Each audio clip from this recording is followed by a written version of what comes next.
Our number one goal, the only thing we want people to know is you're not alone. There's hope. Here's people you can learn from. Here's resources you can use.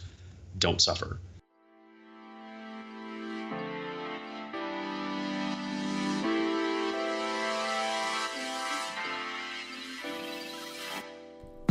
What's going on? You're listening to episode 50 of the Perspective Podcast, and I'm your host, Scotty.D.Russell of Perspective Collective. I can't believe we made it here, and I owe you all the gratitude in the world for sticking with me as I'm learning a lot about myself and the creative I'm striving to become through this show. I realize it's taken a little over a year to get to 50, and as you know, or if you're just joining, I started this off weekly from like August all the way through early June. And then I had to switch it over to bi-weekly starting mid-June just for my sanity. There was a lot of freelance going on. I was doing a lot of traveling, and there's just no way I could keep up doing this all solo. And my plans are to get it back to weekly as soon as possible, definitely before the end of the year. So just got to find things to kill and be a little bit more intentional with my time. And to celebrate episode 50 and to give back to you with a little thank you, I want to give you a chance to win a giveaway. So stick around to the end of the show to hear what you're going to win and how to enter your name to win. Yeah. As you know, this show is all about encouraging you to carve out time to build something for yourself, whether that's outside a day job or whatever other life commitments that you have. This show has also grown to spark the hard conversations we have as creatives, and the ones that we find that they're easier to neglect. And today is definitely one of those hard conversations, but I personally think it's extremely important to bring this topic to the light. As you know, I've mentioned this in the past plenty of times. I deal with anxiety every day. And there's other times that I go through episodes of brain fog or, little dips of depression. Things that we all deal with, but many people don't want to talk about. And for me, these used to be things I would never want to talk about. They made me feel weak. They made me feel not very confident in myself. They brought a lot of doubt in my abilities. But over, I would say, especially this last year and a half, sharing these things allow me to work through them. And hopefully it's allowing people like you to know that you're not alone if you deal with the same things. And this is the exact reason while I'm having today's guest of Brad Weaver and Tara Victoria on the show. Shit, I'm stoked. I'm so stoked. These two are partners that live in Atlanta doing content strategy, product design, and branding for lifestyle brands through their business, the Banner Years. And recently we linked up at Circles Conference as they were the keynote closing talk. So the focus of their talk was to bring awareness of their new side project, which is called The Shore. And I'll go more in depth on in the episode, and as you can see, that's the episode artwork, kind of paying tribute to it. And during this talk about The Shore, they spoke about the hard topics of being a creative and dealing with vulnerability, comparison, anxiety, and depression. Safe to say, their talk had the room captivated, and it left all the attendees leaving on a note of solidarity. It was pretty awesome, honestly. There was a lot of emotion in that room. And after the end of the conference, I linked up with them, and I jumped at the opportunity to ask them to be on the show so we could continue this conversation. So today's episode, damn, this is a long intro, but I'm jazzed. So in this episode, they cover the scientific link between creatives with anxiety and depression. They discuss creating a community of solidarity over isolated individuals. And finally, they give a ton of practical tips on how to battle comparison and how to become your most authentic self in and out of your creative work. I hope this episode lets you know that you're not alone while giving you some practical steps towards working through whatever it is you're dealing with. And if you want to read along or see a ton of their work, you can find the show notes to this episode at perspective-collective.com/50. And also, for real, if you think this episode can help someone else or you want to bring more awareness to what Brad and Tara are doing with The Shore to help promote it, giving it a share on social media makes a massive difference, and it gets more reach than you think. So I can't appreciate enough that it's people like you that help this show grow. So let's get into this episode. Woof.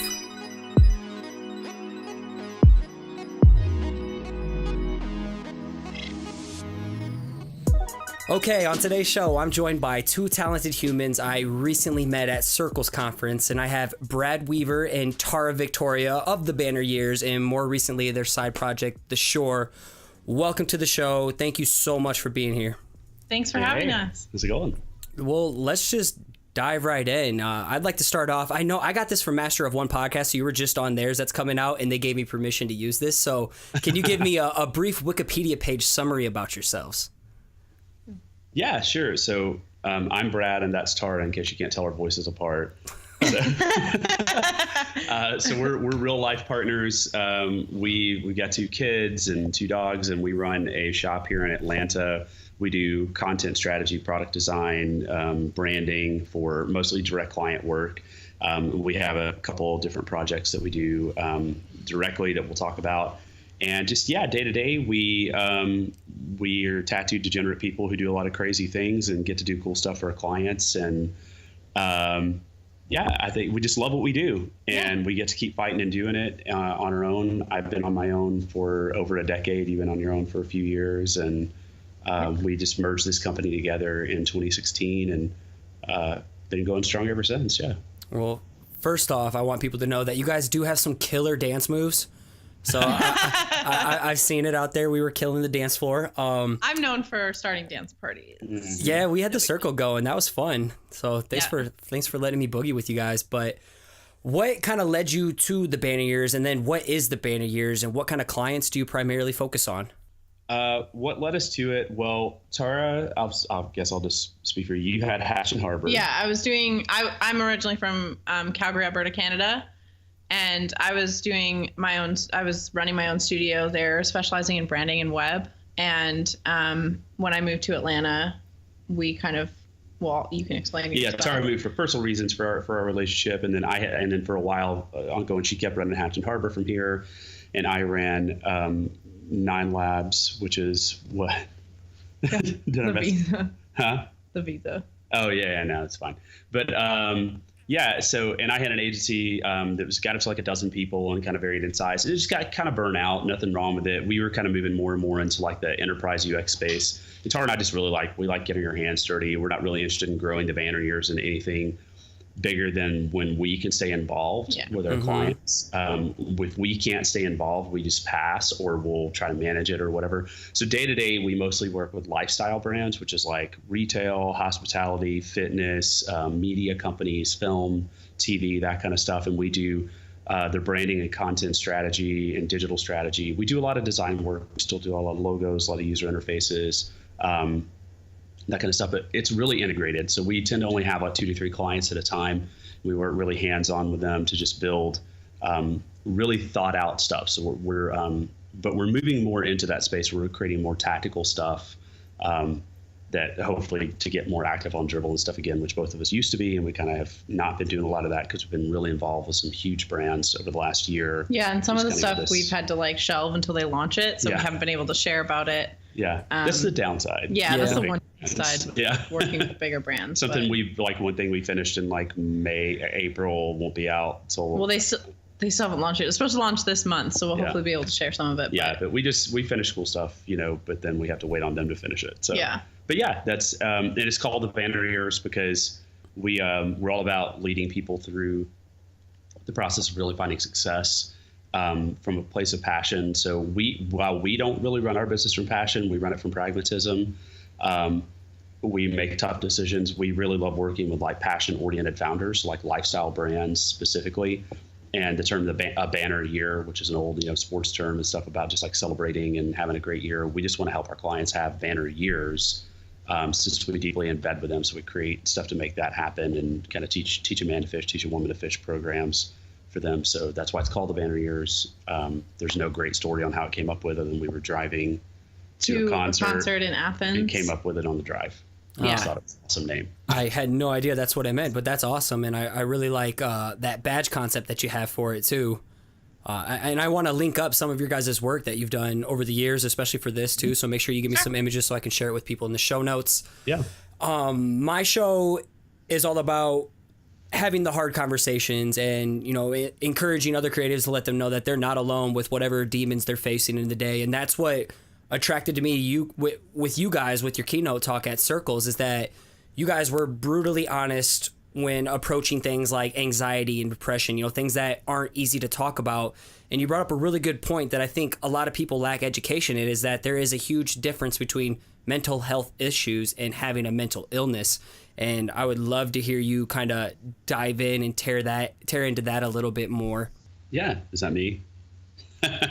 Yeah. So there's a lot of science behind the SHORE. And as we develop this program, and we'll unpack it more for people who don't know what it is very new. It's a website and a resource center, and eventually it's going to be a book and a few other things. But right now, what we're doing is a talk, and we're actively unpacking the science behind creativity and mental health issues and how they're linked. And mental illness and mental health are two different things. And mental illness is being clinically diagnosed with a condition recognized by a medical professional, no different than an illness like a cold or anything else like that. And illness doesn't mean weakness, which unfortunately that word gets associated with that, but it's a clinical diagnosis.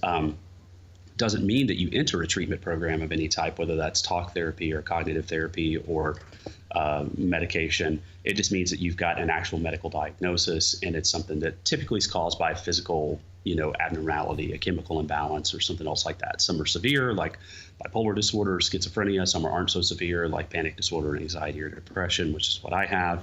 And Tara has similar things. Mental health issues are the manifestations of that. And so you don't have to be mentally ill to have mental health issues. And that's the key difference, is that a lot of people do experience temporary depression. There's seasonal affective disorder, which is a real thing. People just go through rough patches in life. People lose their jobs. So they don't necessarily have a clinical illness. They could still be diagnosed, but it's more trigger based. And it's important to deal with them a little bit differently, but they're both just as valid. So one of the problems that we've seen with a lot of mental health initiatives is they're actually mental illness initiatives, and people who have mental health issues that may be temporary or more minor, and we say that with air quotes, kind of get left behind, where there's almost like this badge of honor, like you're not as cool as me because you don't have a diagnosis, which we think is really gross. Or it's not as serious because you haven't seen a doctor. Yeah, and eating disorders are a great example of this. If someone can have eating disorders that don't manifest to the point that hospitalization is required, or something that fits into one of the standard ordeals. So that's a good example of that. But in general, yeah, that's what we're really focused on, is helping people understand that both are valid, and there's a little bit different ways to attack both, but we handle both in what we're looking at. Yeah. Well, what's kind of the journey that you've both been on, that led you to this point, and being so open with each other and then open with the community? Tara, if we could start with you. Yeah.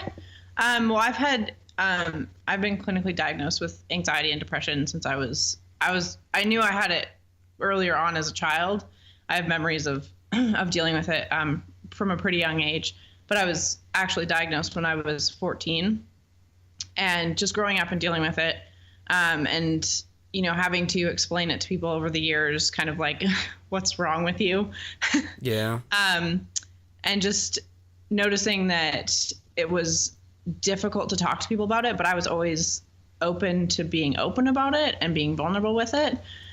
And I didn't really hold back in dealing with it. Obviously, you have those scenarios where people get super uncomfortable with vulnerability, or stop talking to you, or think you're too much. And that stigma of like being a burden kind of carries with you a lot. And I've struggled with that very much. But when Brad and I met a few years ago, actually at Circles conference, it was just a conversation. I don't even remember how it came up, that we both struggle with similar mental health issues. Mm-hmm. And the conversation just kind of sparked from there into our friendship and then our relationship. And we just kind of have had several conversations over the years with different creatives who are dealing with the same issues, and it kind of becomes this Me Too conversation where they think that they were the only one dealing with the problem,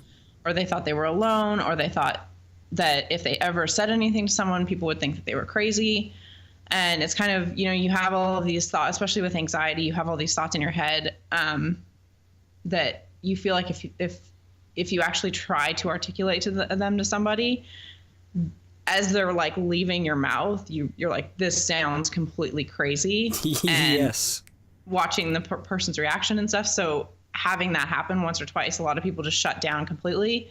And that's when isolation happens. And we just, through a lot of conversations, felt like this was such an important issue and it's an epidemic and no one's really doing anything about it. And being a creative is definitely tied to mental illness. There's scientific evidence of it. And so we just felt compelled, more like it was a responsibility than just it would be nice if we did something about it. So that's really what led us to having the conversations to do something about it. Yeah, I think that for us, it was just, having the one-on-one conversations, and then we had individual conversations with other creatives. Like you had some before we were, in a relationship, and then talking to past partners, and then I had some with creatives, and we kind of, just as we started talking to more and more people, and I'd kind of been chewing on this for a while, but never really done anything with it. Not the idea of taking action, but just that there was something noticeable with it, because I've been doing this a while, and I had a couple creative coworkers over the year that had really bad issues to the point that they had difficulty keeping their job or keeping clients, and we just noticed patterns. And I think as we just started talking, we were open with each other, and then I don't know where it started. We had the conversation maybe in front of a person or two, and then they opened up, and that Me Too stuff just kept stacking, and then it just kind of snowballed from there. Yeah.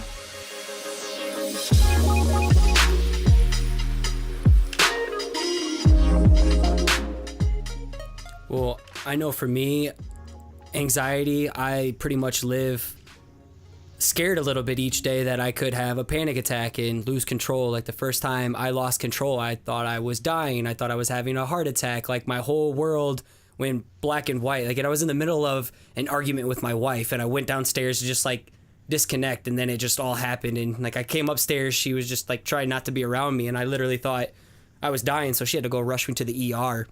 And when you say that it's scientifically proven that anxiety and creativity, go hand in hand, that extremely interests me to dive in deeper. So like what kind of research, or how have you found, resources out there to help you learn and understand, and then in turn help other people from what you're doing with the shore? Yeah, as we started thinking about taking action with the shore, specifically what we said was, we ran through the idea of like, okay, does there just need to be a safe space to have this conversation? Was it a Slack channel or a forum or what? We threw that idea around, or we just write some really nice articles. And we're like, the problem with the community is just the management facilitation of it. It's just, there's, aside from liability and all that, there's just too much governance. We really started thinking about really the core issue here wasn't necessarily people creating a space to converse, because they need to have those conversations at trust levels. Like your wife needs to understand, your coworkers need to understand. So we didn't need to create another space for the people to talk. We needed to facilitate the ability for them to talk about it.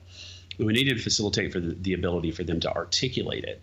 And so as we started understanding that articulation seemed to be the issue, because the Me Too problem wasn't necessarily that people were like so dumb that they didn't think other people had mental health issues, so they thought their experiences with it were unique, and they felt like a freak. They felt like, I'm the only person that has this kind of panic attack. These thoughts. These triggers. Yeah, exactly. So that was what we really started looking at, is like, I think the core issue here is awareness and articulation, and that has proven itself. As we've done the shore, we found that that's the one thing that people find the most help with. So that's where a lot of our emphasis is yes, you're not alone. This is what's happening to you. This is why it's happening. This is what to do about it. This is how to explain it to people. And here's other people you can learn from who are doing the same things and how they're thriving, because they can't be cured. So with that, when we started looking at articulation, we looked specifically at the research around why it's happening, other than just the research around generally why panic attacks are caused, or anxiety or depression. And because we knew that there was a link between creativity, because we noticed that it was really high, but all that we could find in the past was the link between mental illness and creativity, which is when you think of like Van Gogh cutting his ear off, or Mozart being crazy, goes all the way back to Aristotle. That's not really what we're talking about here. And we're not talking about substance abuse. We're not talking about, Amy Winehouse or different people like that. We're talking about situations like, we just saw that like Chester from Linkin Park, they're going to put out a carpool karaoke like next week that was recorded, and his widow approved it. And it was recorded before he died, obviously. Like, it was like a few hours before he died. And he was like in the greatest mood with Wow. James Corden doing all that. And I don't know if it was a few hours, but it was very close. It was like the day before or something like that. But and how he's a person laughing. can go from that to that is what we're talking about, is we see those swings. So there's something about creative genius, creativity, yes, but it's a deeper issue. It's a subjective and compound judgment, which is a lot of what we unpack in the talk, which is like when what you do and who you are intertwined and you put that out there in front of people and that stuff is judged, what that does to you and then how that compounds over time. And unfortunately, if you add in things like substance abuse or whatever, it makes it worse. So what we really started looking at was studies that have been done, and most are relatively new. It's compound studies within the last 10 to 15 years that are looking at creativity in a much wider berth than designers. They're looking at musicians and people that are just in kind of the what they call kind of the thinking economy and what it's doing to us. And there's just a lot of research in the cognitive psychology space in general about just the wear and tear, in addition to always being connected and what that's doing to us. That FOMO, fear of missing out, Yep. all those things compounded are kind of creating this perfect storm of situations where people anxiety and isolation are heightened by social connection, which actually creates greater disconnection. We haven't seen it yet, but apparently there's a Brene Brown talk that was just done last week. That's apparently she really dissects this the same way that we're seeing it. And I think that there's good research coming out really routinely now, and people like Brene Brown, who are far smarter than we are probably going to produce better. She's amazing. She is amazing. So amazing. I think that you're going to see more and more of that, but we've mostly have been looking at pure psychological research and existentialism, things like that, and how creatives are more aware of their own mortality because they're more aware of their own legacy and being judged. We take all that stuff together, it just kind of creates a huge mess. So we didn't want to just speculate at this, even though we saw a pattern, and I think we found some good stuff, and we're being validated in that by more and more that we find. Yeah, I could only imagine. So where did the concept, the metaphor of the shore, where did it come from? By the way, the logo, the lockup, the illustration part, that is sick. Is that you? That's you, Tara? It's all Tara. That's Yeah. all Tara. All I did was provide feedback. Don't give me all the credit. I mean, I sketched some stuff. It was Like put some more tracking in those letters over there or something like that. Yeah. No, She's the logo master. It's killer work for real. It's Thank awesome. you. But like, where did the whole concept and the metaphor come from? Because I had no idea what to expect when you were giving the backstory. It was on another drive, I think. It was from Alabama. And we were just talking about, like, what are we going to name this thing? Because as we were developing it, it just was called the Anxiety Project. And obviously that doesn't fit because we're talking about a lot more than anxiety. So we were kind of picking our brain at, like, a metaphor, like something like that we could use. And it's just this idea of, like, when you're dealing with anxiety and depression and mental health, you feel like you're drowning. You feel like the water's surrounding you and there's no way to get out and there's no way to get back to the shore, back to safety or calmness. Mm-hmm. And it's just kind of this chaos of drowning. And, there's no cure for these things. It's just management, day-to-day management. And sometimes the management is more easy. And that's kind of when you're on the shore, there's no water surrounding you, or maybe just your feet are in or something like that. And then, you have days where you feel like you're drowning. And so it's this idea of helping each other and building the community where people who, have gotten to the shore before, or people who aren't dealing with mental health issues, who are just standing at the shore, to be those people to help the people that are drowning back and be a lighthouse for them, help them find their way back, help them, shine the light, and help them with, what they've done or how they manage, or encouraging them or supporting them, different ways to help those people that are kind of deep in the water.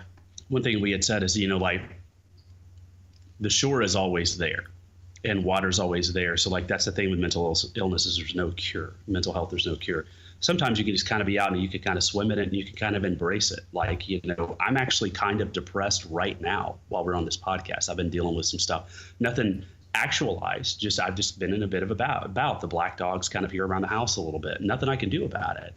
And sometimes you can kind of swim. I'm okay. Like, I'm getting a little tired and stuff, And you know that shore is always there, and you need people who can kind of, help you at times. And sometimes it's really bad. It's a hurricane, and the water's just splashing over your head, and those situations. So there's different resources needed for different times. And I think that it's just, it's a metaphor that made a lot of sense for us, for specifically around the fact that the shore isn't just made for the people suffering from the issues. It's just as much made for the people trying to understand it. So we've got creatives who have a partner who has these issues and they want to understand it more, or we've got creatives who have these issues that want their partners to understand it more.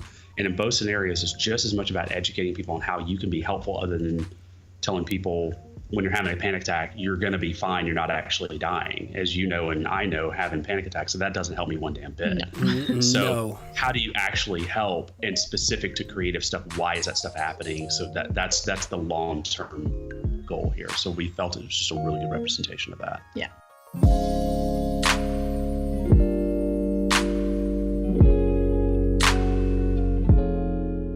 So with the shore is what it is right now, how can people get involved or take some of these practical steps that you have to offer out there? And then what do you see it evolving into in the future? How can someone get involved or seek you guys out in the meantime? Well, we're down the road, probably closer to after the new year. We're going to build a Kickstarter. Okay. We want to just kind of have this collection of stories of people who have really, dealt with this issue or are dealing with the issue, and kind of these stories of hope for people. And so really what we need help with is raising awareness. And for that, and then also awareness, on social media and just getting the word out there and what, yeah.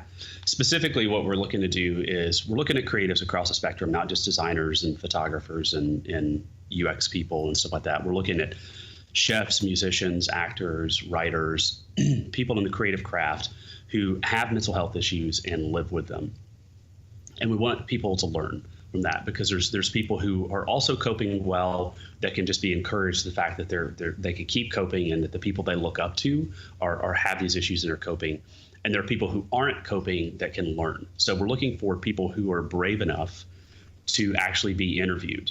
And we want to produce that series of stories in ways that are accessible. One being the Shore, the website, which is just theshore.co. Some of those stories will live there and be accessible. We have Instagram, which is theshore.co, D-O-T, the Shore, D-O-T-C-O.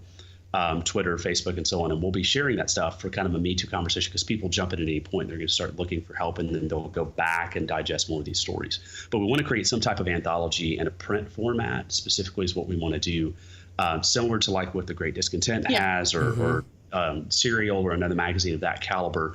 So that there's a physical thing that people can hand people that's a little bit more discreet, that they can kind of digest, because sometimes when people are dealing with this stuff, maybe they're not on a computer, or that's not ideal.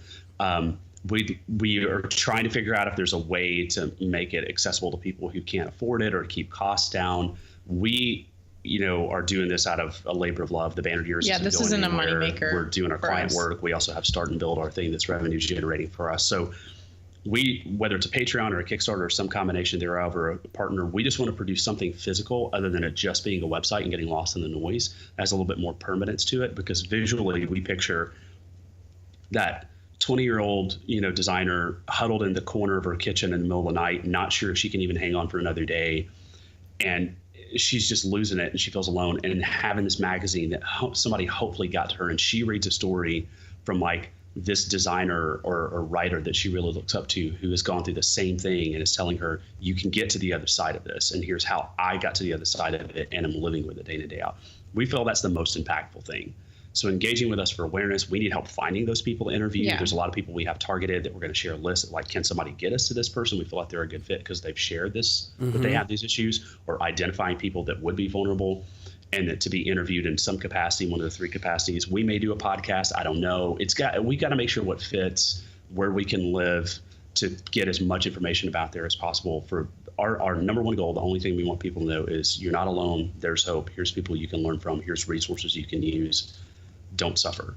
And as many ways as we can make that available to people and they can find it, that's the goal. And whatever that looks like, that's great. So immediately is just connecting with us on social, signing up for the email newsletter on the website. The first one will go out right around the time this airs. And then we'll just keep going from there.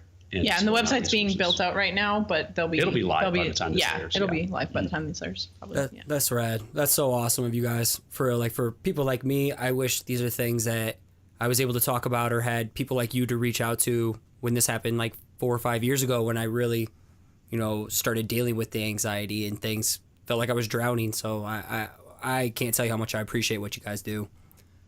Thank you. Thank you. So something that really gives me anxiety at times, or people in my audience that kind of stops or paralyzes us or can shut us down at times, is comparison. And it's something I've talked about plenty of times on this show. And back at Circles, you guys gave some great ways to fight back or, beat comparison and beat these things that hold you back, so you can share your work, you can be vulnerable, you can talk about these things, you can be a lighthouse. What are some of these action steps that people like me or other people in the audience can beat comparison? So there's a few different ones. One of them is reduce your time on creative social media. So we've really made an effort to, when we're looking for inspiration, kind of reduce our time and look elsewhere, like look outside, go on non-digital stuff like packaging, like that kind of stuff. Just because we find like it Dribbble is out of control. Yeah. You look at, like there's some people on Dribbble, which I respect their work. They're phenomenal designers, but they have the time to sit there and do like tons and tons of iterations of something. And you look at it and you're seeing the final product. And that's not really what Dribbble was created for. It was created to share your process and share, roughs and sketches and get people's feedback. And now that's not really a thing anymore. And so you're seeing people's final and you're comparing it to, your work in progress, and you're like, well, this is shit. And then you just want to curl up and die. So yeah, it's really important just to reduce the time when you're looking for inspiration. That feeds imposter syndrome, which is the next one we talk about a lot, which is just, we always say like someone's, your first draft is someone else's finished, and your finish is someone else's first draft. And that's just always going to be the case. We all belong here. I love the project that came out like early this year where people showed their earliest design work, like these super famous designers. It was just absolute garbage. I still have all my stuff from when I first started. Me too. And Let's plug all that shit in the show notes. I love looking at it to remind myself, like, I thought this was good. Yeah. But you got to kill imposter syndrome. And I know that's easier said than done, but we focus a lot on that, that just understanding that you do belong, you have a place, stop comparing yourself to these people that are just in these places that you're not in. Even if you're at the same age or level of experience, it's just circumstances are different. So I think it's a big one on comparison. It's just kind of saying like, this is what the job called for, and this is what I did. Yeah. Yeah. And then like we mentioned, like getting outside, looking for inspiration elsewhere is really important. Like we just took, obviously this isn't feasible all the time, but we just took a trip to New Orleans. And as we were walking around, different buildings or signs, sparked inspiration for projects that we're working on.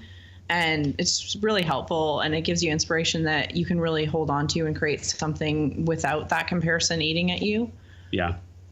Yeah. And just stop caring so much what other people think, which sounds so really simplistic, done, but you kind of have to get to that place where I find that like even now there's so much noise that people, the biggest names in the business put stuff out, and unless it's super controversial, it just kind of lands with a thud. Like, Dribbble likes and Dribbble comments and stuff are great. Instagram likes and comments are great, but people just aren't impacted. There's just so much to consume now. So maybe don't be so consumed by the fact that people don't have to consume what you do.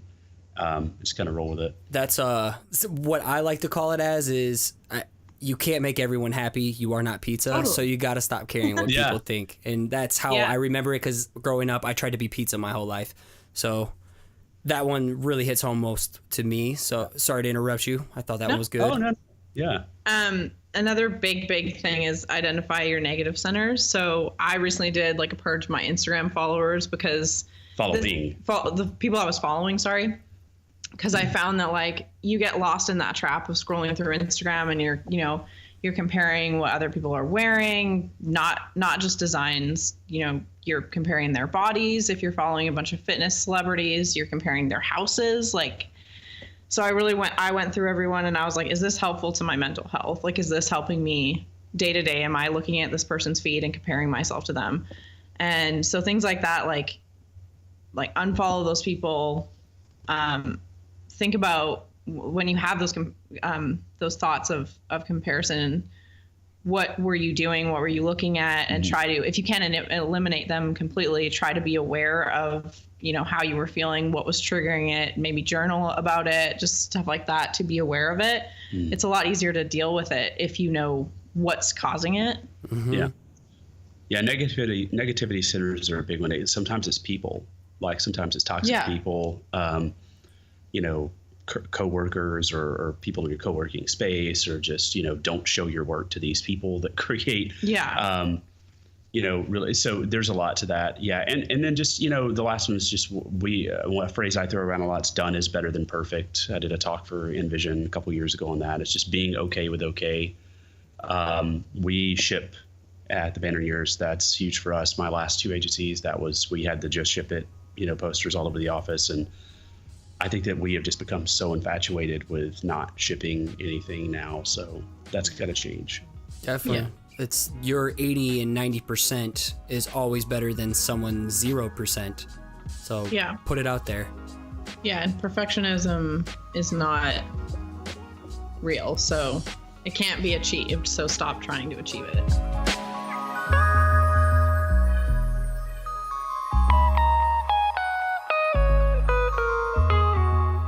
So something also big that, growing up feeling like I need to be pizza, having people like me, I was picked on and bullied, and comparison always robbed me. And you mentioned a good book not too long ago, You Are a Badass by Jen Sincero. Am I saying it right? Yeah, Jen Sincero. Yeah. Okay. And in that book, she gave, I don't care if this shit's cheesy because we all need to talk about it, but she gave a lot of good practical tips on learning to love yourself. And I believe that you did that day too. And I wanted to hear kind of the 6 steps to learning your love yourself that you had given at the talk. I think everybody else could really benefit from that as well. Yeah. Yeah. The first one was authenticity. So being authentic. And what we mean by that is, being vulnerable and letting people know what's going on. But being authentic with yourself, stop trying to, again, we know it sounds overly simplistic, but like you said, trying to be pizza. I think it's a bit naive to tell people just, baby, you're a firework and embrace who you are. That's a lot to ask. But it's like the show we were watching, BoJack Horseman. Yeah. Okay. And they had this line talking about it was really heavy and dark, but it was talking about being broken. And the way that it was his mom talking to him, and the way that she put it was really negative and dark and everything. But it's like, we're all broken. And I love that quote of the cracks are where the light gets in. Oh yeah, it's the Leonard Cohen, right? Yeah. And so it's like, we're all broken in some way. Even if you're not dealing with mental health issues, you still have brokenness. There's still trauma or whatever the case. And it's really just accepting that everyone's broken, and be authentic with your story, own your story. And Brené Brown talks about that a ton, and I love her work on it. Yeah, being authentic with yourself and saying no as well. That's a big one. Saying no to work, saying no to things that may stretch you too thin or take you to a place you don't need to go. I think would be a huge part of that as well. Or it is. It's one that we found is, I would say, right? Yeah. The other one is to fuck up often. Yeah. And thank you for not censoring that. Thank you. Thank you for being authentic. We don't censor at the Banner Years. Yeah. Thanks for being authentic. If you have it to our website, you learn that we're pretty damn authentic. We're plugging that. We're plugging that badge concept. We give a fuck in the show notes, so that's gonna be there. It's just like I said, we're so consumed with perfectionism, and in that we forget how to play. And I think that you lose that childlike joy of playing and trying different things and knowing that it might not be perfect, but that's okay. And you're going to make mistakes, so accept that you're going to make mistakes and say sorry when you do and make it right when you do and learn from them. That's all we can really do. Be okay with it. It's something I really worry about with younger creatives, because our kids are both really creative types in their elementary age, and kids more and more and more now, the more parents invest in their education, they're being taught more and more not to fuck up. Yeah. And it's an epidemic. I mean, it's a real scary. problem. It's scary how, children using pen, which is still like, what? Why is an 8-year-old using pen? Not because I'm worried about anything getting ink on their clothes, because they're supposed to be erasing and making mistakes. And I think that this goes back to the dribble issue that we talked about, not to bash dribble because it's just as guilty on other sites, but specifically people don't show the process anymore. It's all about the polished, finished version. And I love it when people unpack their fuck ups, but no one's really willing to do it anymore. But so maybe you don't unpack it in the public eye because you'll lose business or lose your job, but at least be okay with doing it yourself. Yeah. Oh, Canadian. Oh, the other one, this is coming from a Canadian, so everyone has to listen to me, but is to stop saying sorry. And I'm so guilty of this. Me too. But, especially women too. Yeah. It's just, God, society. Again, be sorry when you fuck up, make it right, but stop saying you're sorry. Like, you can be empathetic and compassionate towards other people, but when you're not actually sorry for something, don't apologize, because there's no point in feeling that shame or guilt when you haven't done anything wrong. And it just adds to the mental health and the mental toll. Yeah, we find like Mike Montero breaks this down a lot on like presenting your work, and he's unpacked this as well. It's a concern. I managed a lot of female creatives over the year, and I don't know why. I mean, I know why, because men are assholes, but why this is done, like especially with women, they'll start presenting their work and start apologizing for what's wrong with it and pointing out what's wrong with it before it even gets there. I'm not saying only women do that, but men do that as well. But just in general, this apologizing for stuff before, you don't even need to apologize. It's like half the time people don't realize when they present their work that the client has no idea what your intended outcome was. They just see the outcome, and typically they're going to love it. They're not going to love it more if you tell them all the things you didn't do or apologize for, or all the things that's wrong with it. Or the things that's wrong with it. But we see that all the time. But when you do that in your day-to-day life and you constantly say sorry for stuff you shouldn't be sorry for, that's really, really, really a fast path to damage. And then we say pay it forward. It's really good to volunteer with your design time, for a nonprofit or an NGO or your church or whatever else. And that's cool, do that, but really try and find ways to do something outside of yourself, not involving your work. If you're faith-based or something like that, great, go be a missionary, go do something like that, or volunteer in your community. If you're not, still volunteer in your community. But try to do something that really reminds you, not the whole there's starving kids in Africa, I should be happy I get to work on a computer for a living, but just really getting outside of yourself and being reminded how fragile the world really is. Because I think a lot of our anxiety is that we think things are a lot worse than they really are. And until you've gone through some really rough stuff, you don't realize how survivable life really can be. That's not to belittle people's pain, but until you get out there and see what people go through, I think it's really, we lose perspective. To kind of work with the name of the show, is we lose perspective a lot if we don't get out there and do that. Nice plug. Thanks you for that. And then the other thing is to stop questioning everything. And I'm also very guilty of this. But with anxiety, you're constantly worrying and you're constantly questioning every move that you make. And it's just, honestly, it's just exhausting. And it's so easier said than done to say, just stop doing it. But just be aware of, the thought process and the things that are going on inside your head. Like, are you questioning every move that you're making? Are you questioning, even with design, like, are you questioning every part of this design? And is this helpful to moving it forward?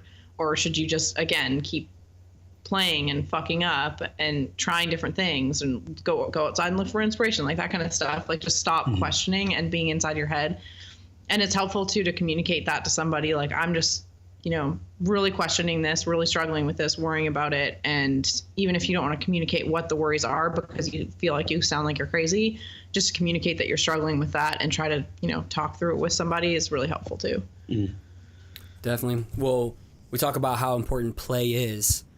They say work hard and play harder, but what's play look like for both of you? Besides killer dance moves and dance parties. And low-key acting over here, or stuntman over here. So I was pretty crunk that night, and you just kept telling me stories. I'm like, oh my God, this dude's a superhero. He is. Yeah. Secret life. Yeah, he doesn't want him to know he used to be Spider-Man. Yeah, we have a lot of dance parties. I think the biggest thing for us when we can is travel. Yeah. Because we love exploring different cities, and just getting out and seeing different places. That's a huge part of, our downtime. Even if it's for work, it's still being in a new environment, changing your perspective. Oh my God, you're so good. You're my favorite guest. And it's a content strategist in us coming out. I see this. I'm digging it. Keep going. I'll take it. Yeah, I think that's one thing that's super travel. important. That's our big stuff is travel. We like outdoor sports. Tara's an amazing snowboarder. Yeah. We like that. Like I used to rock climb competitively, so like we really enjoy that kind of stuff. Fitness is another. Fitness is huge for us. We have a Peloton bike, which is like a cult. If you're not a member, it's the best thing ever. That's what I keep hearing. Cool. I really like you guys too for the whole creative and the jock mesh, because we are kind of jocks. Yes. Yeah. And then yoga's been we're huge. big yoga people. Yeah. I need to get into that. You do. It's for mental health. It is like life-changing. Yeah, we're big foodies. We love food. We love film. I'm a huge film nerd. In my other life or my post-career stuff, I'll be a filmmaker. And then I weird Tar out with my film knowledge. We're both huge music nerds. So many things about film. People come to us for like the rando playlists of obscure stuff. And then concerts. And we're big concert people. We do a lot of live music. That's where if our expendable income, if we have it goes to concerts. Yeah. All right. And moving to Atlanta was like the best thing ever for my Atlanta's an amazing place. Because I got to see all my favorite bands this year. like give me a couple just so I know like your music taste. The one that changed my life, and I don't care if anyone knows this, Brad, is Incubus. What's wrong with that? I've loved them. Well, I don't know. I've loved them since I was like 12, 10, or I don't know. I just grew up listening to them, and Brandon Boyd, his artwork also is a huge part of why I do what I do. That's how I discovered Incubus, was because of his art. Yeah, so he's a huge influence on me and on my, because I'm a trained artist outside of design and everything. So he's a huge influence on me. So seeing them here was amazing. We've seen some killer shows this year. Yeah. This year's been stacked. I mean, we saw, I don't know who. Emery was the other big one. Oh, come on. Tara is an emo. She knows everything about emo that you could ever you got know. to see Banks, which is huge. Banks is like one of my favorite artists in the world. We got to see her finally live this year. But we've seen some killer stuff. We still got a few on the... Bonnie Vare we're going to see. We got Bonnie Vare in a few weeks. And then I'll see Josh Ritter for the first time. Yeah. Yeah, Josh Ritter is my favorite musician. We see him pretty soon. So we love music. Yeah. Cool.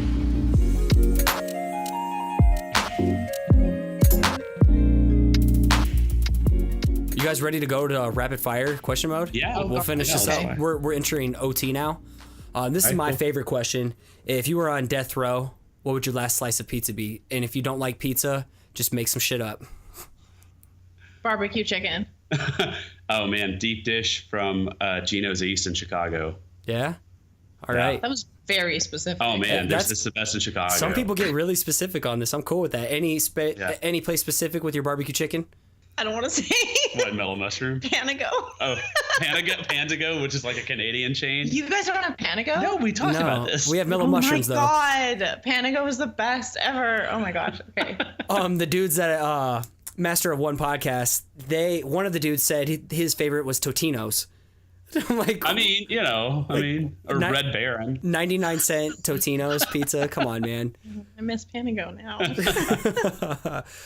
When I need to try some of that too. So hopefully I can meet up with you guys sometime and try some of that. But what program would you live in each day if you had a choice? For me, it would probably be Illustrator. I don't show much of that work, but that would be my choice.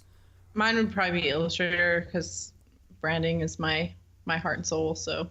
Yeah, I mean, I guess Sketch for me, but I'd say Dropbox Paper because I like making. Oh my God. Well, yeah, because I like building that stuff more than I do design now. Yeah. You're such a nerd. No, I'm just kidding. I'm just kidding. No, Dropbox Paper is the best. Yeah, now I live in Sketch. Yeah, that's where I do most of my work. Yeah. Or Figma. Figma. Yeah. You were plugging that, so I've been diving in, trying to research that at the moment. So, script, serif, or sans serif? For you, I know my answer, but what's your... Serif. I gotta go with Serif. I'm a sans guy all the way. Futura for life. Futura. All right. Why serif over there? You like those sexy serifs, because, bracketed, unbracketed? No, because my favorite typeface is serif. So yeah. But I do love sans. So well, that segues into the next one. What's your favorite typeface? Garamond. And Futura, yeah. Or Avenir. It depends on Avenir. the day. See, they go well together, I think. Mm-hmm. Well, Avenir, Futura, isn't that by the same person? Frutiger? Yeah. Yeah. Yeah. All right, look at that. We're all smart. Where can people go to find you online? We're for the banner years. It's just at the banner years or thebanneryears.co. .co. .co. My Instagram is Tara Victoria L. Instagram and Twitter, and then the Shore is theshore.co for the website. theshore.co for the Instagram handle, but it's spelled D-O-T. Yeah, spelled out. We're making it so complicated. And then yeah, and I'm Brad Weaver on Instagram stuff. I'm Brad Weaver on Twitter. But yeah, thebanneryears.co, and then find us from there. But and we also Start and Build as well as our workshop series, and it's just at Start and Build. Okay. And Brad, do you have a book too?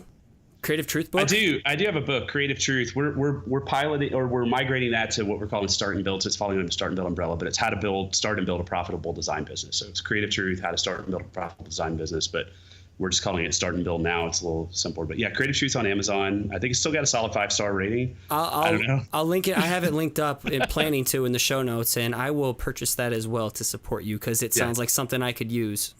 Yeah, I don't make any money on the books. My publisher does. I can send you one if you want, but I'll take that then.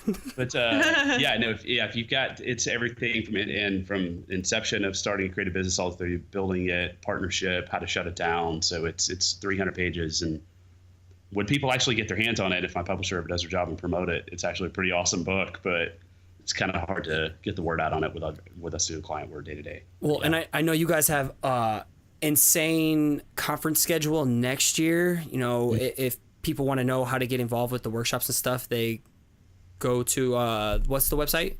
Startandbuild.com. Start and Build. Yeah. Okay. Well, we're building it, and we'll have a tour page because we're going, I think, at least 10 different cities.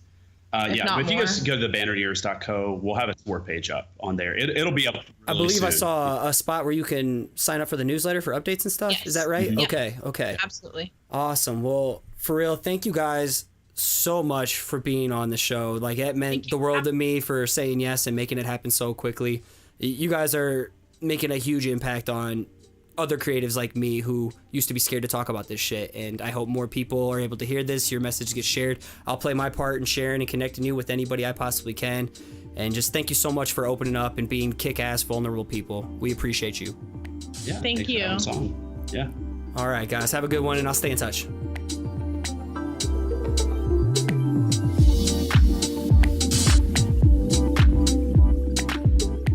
All right, you made it to the end. I know this episode has some serious moments, but I also try to plug in some comic relief in there to loosen things up. And really, I can't say enough good things about Brad and Tara and what they do for our creative community. Not only should you check out their work, but you should give them a follow on all social media platforms. They are two people you should, I would say, keep tabs on, as they're just doing some killer things in the future. So thanks again, Brad and Tara. And as I mentioned earlier, I want to host a little giveaway for hitting episode 50. Like, I never would have thought I would have made it this far. I didn't even think I'd get a couple hundred people within the first year to listen. So this is pretty surreal to me. Here's what you could win, first off. And next, I'm going to share how you can win it. I'll be giving away, first off, one UFO Pizza Cat mug that I'll sign it. And just so you know, a little context behind these, me and Deneen Pottery, we sold out 400 of these mugs in less than 25 minutes. And I'm going to give you one of the unsigned ones. That was the original prototype, so not numbered. There was only like maybe 10 of these made, and I'm going to have it signed. So that's pretty cool. The second, I'm going to be giving away one of my Fighting Pizza enamel pens, and there's just a limited amount of 200 with those. The third thing, I'm giving you a Pizza Party sticker pack. I sold out 70 of these within a week, and I just kept one lingering in order for a giveaway. So, again, another limited thing. And the fourth thing, I'm going to be giving one letterpress Change Your Perspective print. It's a 5x7. And finally, I'm just going to go scavenge across my office and see if there's anything else cool and worthwhile of value that I can add to jazz this up. All right, so that's what you could win. And here's how to win. I'm making this easy peasy. I'm going to post, let me move my cat real quick so I can read this. I'm going to post the giveaway announcement on Instagram this Thursday at 10 a.m. Central Time. And my Instagram account, if you don't follow it, is perspective_collective, but kill the vowel. So it's PRSPCTV_CLLCTV. But if you just type in PRSPCTV, I'd probably going to be the first one to pop up. That's just a guess. So first off, you got to follow me. Duh. Don't be a leech over here trying to win and not support. Next, really simple. The main thing you got to do is just leave a comment on the photo tagging someone and giving them just a little pick-me-up going into the weekend. That's it. One comment per person, please. Multiple comments is not going to increase your odds of winning, but man, it would be really nice to just dish out some positivity to people. So really, it's that simple, and I'm going to place everyone who commented into a drawing, and I will select a random winner. I'll announce the winner Monday, the following Monday, which would be, the 30th, Monday at 12 p.m. Central, and this giveaway will be worth it. I mean, I'm gonna make it worth it if you're into this kind of stuff, so make sure you're keeping up with me on Instagram. Switching gears real quick, do you want to get some type of shout-out in each episode, or get critiques on your work, or access to small punchy episodes or discounts in my shop? If so, these are just a few of the things you can get access to by supporting the show over at patreon.com/perspectivepodcast with as little as $1, $3, $5 per episode. Everyone who's supported the show so far and pledged each episode, seriously, it means the world to me. It helps so much more than you know. You're helping the show grow and evolve, and it allows me to keep up reoccurring costs like audio hosting, web hosting, recording programs, upgrading equipment, all that. So it's also allowing me to get back to the show full time outside of this day job, outside of freelance. So again, if you want to help invest in the growth of this show and just support me and what I'm doing, you can find this over at patreon.com/perspectivepodcast. Another way to support the show is by leaving a quick ratings and review over on iTunes. This not only helps the show get discovered, but it gives me an opportunity to give you a nice little thank you like this week's rating and review. This one's by my homie, Wilmer Cole. I hope he's listening. I know he's a big-time listener. So Wilmer states, "This is the podcast you've been waiting for if you are a creative struggling to find light at the end of the tunnel. Scotty does an excellent job guiding you through his personal experiences and other professional creatives in the field to help you find your purpose and the next step to be taken. I personally find great value listening to him." Wilmer, thanks so much, dude. I appreciate you and all those little small micro interactions we have on Instagram, and I believe we shot some emails back and forth to each other. So I appreciate you, brother. And as always, I need to give a huge thank you to my homie Nick Jenkins of Blookah. He's got some new stuff coming down the pipeline soon for you, and I gotta hang out with him this last weekend with a little Halloween party. Got to hear a lot of his unreleased music he's finalizing, so he's got some bangers coming your way. You can find more of him over at soundcloud.com/Blookah. That's BLOOKAH. And finally, I want to encourage you to keep showing up, keep putting in the work, and keep creating. You got this.